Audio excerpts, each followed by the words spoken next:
ഞാൻ ഈ 3 ജില്ലകളിൽ പര്യടനം പൂർത്തിയാക്കുമ്പോൾ വളരെ ആശങ്കപ്പെട്ട ഒരു മാധ്യമപ്രവർത്തകൻ്റെ വഴിയിലേക്ക് ഞാൻ വഴിമാറുകയാണ്. ഞാൻ ആരെയും പേടിപ്പിക്കാൻ പറയുന്നതല്ല. നിങ്ങൾ മനസ്സിൽ കാണുന്നതിനേക്കാളും ഒരു 300 ഇരട്ടി അപകടം നിറഞ്ഞ വഴിയിലൂടെയാണ് നമ്മുടെ കേരളത്തിലെ കുട്ടികൾ സഞ്ചരിക്കുന്നത്. ഞാൻ ശാസ്താംകോട്ട DB കോളേജിൻ്റെ മുന്നിൽ ഒരു മുളങ്കാട് കണ്ട് അവിടെ കയറി. നല്ല മനോഹരമായ മുളങ്കാട്, ഒരു പ്രൊഫസർ അവരുടെ ഭാവനയിൽ നിന്നുണ്ടാക്കിയ ഒരു മുളങ്കാടാണ്. നമുക്ക് ദൃശ്യത്തിലൊക്കെ അത് പ്രേക്ഷകരെ കാണിച്ചു കൊടുത്തു.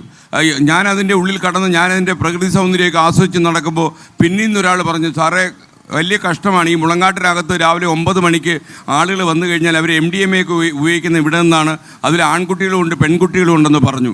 അപ്പോൾ നമ്മൾ അറിയേണ്ട ഒരു കാര്യം, അന്ന് രാവിലെ ഈ വാട്സപ്പിലൂടെ ഒരു സന്ദേശം ശാസ്താംകോട്ടയിൽ പ്രചരിച്ചു, SKN ഇറങ്ങിയിട്ടുണ്ട് മുളങ്കാട്ടിൽ, അതുകൊണ്ട് തൽക്കാലം ഇന്ന് നമ്മളങ്ങോട്ട് പോകണ്ട എന്ന് പറഞ്ഞിട്ട് അവർ മാറിക്കളഞ്ഞു. ഇതെല്ലാം വാട്സപ്പ് ഗ്രൂപ്പിലൂടെയാണ് പ്രവർത്തിക്കുന്നത്. നിങ്ങൾക്കറിയാം, കളമശ്ശേരി പോളിടെക്നിക്കൽ കോളേജിൽ എക്സൈസ് റെയ്ഡ് ചെയ്തപ്പോൾ അവിടെ 2 കിലോ കഞ്ചാവ് പിടിച്ചിട്ടുള്ളെങ്കിലും അത് വിതരണം ചെയ്യുന്ന ശൃംഖലയാണ് ആ കോളേജ് ഹോസ്റ്റലിൽ ഉണ്ടായിരുന്നത്. നമ്മുടെ കോളേജുകളുടെയൊക്കെ ഹോസ്റ്റലിൻ്റെയൊക്കെ അവസ്ഥ നിങ്ങൾ ആലോചിച്ച് നോക്കുക.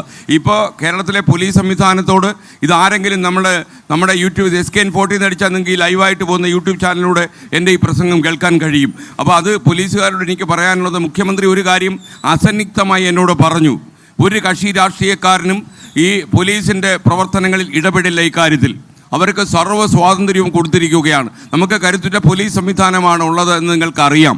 അപ്പോൾ ഈ പോലീസ് സേനയിൽ നമുക്ക് പൂർണ്ണമായ വിശ്വാസമുണ്ട്. ഒരു നടപടികൾ ആരംഭിച്ചു. കോഴിക്കോടും എറണാകുളത്തുമൊക്കെ കാര്യമായ റെയ്ഡുകൾ നടക്കുന്നുണ്ട്. ഒരുപാട് കേന്ദ്രങ്ങൾ പിടികൂടിയിട്ടുണ്ട്. ഈ ഉറവിടങ്ങൾ കേരളത്തിൽ മാത്രമല്ല, നിങ്ങൾക്കറിയുന്ന പോലെ കേരളത്തിലുള്ള പല ഏജന്റന്മാരും കർണാടകത്തിലും ആന്ധ്രയിലും ഗുജറാത്തിലും ഒക്കെ പോയിട്ട് ഈ സാധനം കളക്ട് ചെയ്ത് വരികയാണ്. ട്രെയിൻ വഴി, ബസ് വഴി, ഫ്ലൈറ്റ് വഴി, കൊറിയർ വഴി എല്ലാം കേരളത്തിലേക്ക് സാധനം വരികയാണ്. ഈ പഞ്ചസാര തരികൾ ഒരിക്കൽ നമ്മുടെ കുട്ടികളുടെ തലച്ചോറിലേക്ക് പോയി കഴിഞ്ഞാൽ നിങ്ങൾ അറിയേണ്ട ഒരു കാര്യം, അവൻ്റെ തലച്ചോറ് തല്ലി പൊളിച്ച് MDA പിൻവാങ്ങൂ എന്നുള്ളതാണ് യാഥാർത്ഥ്യം.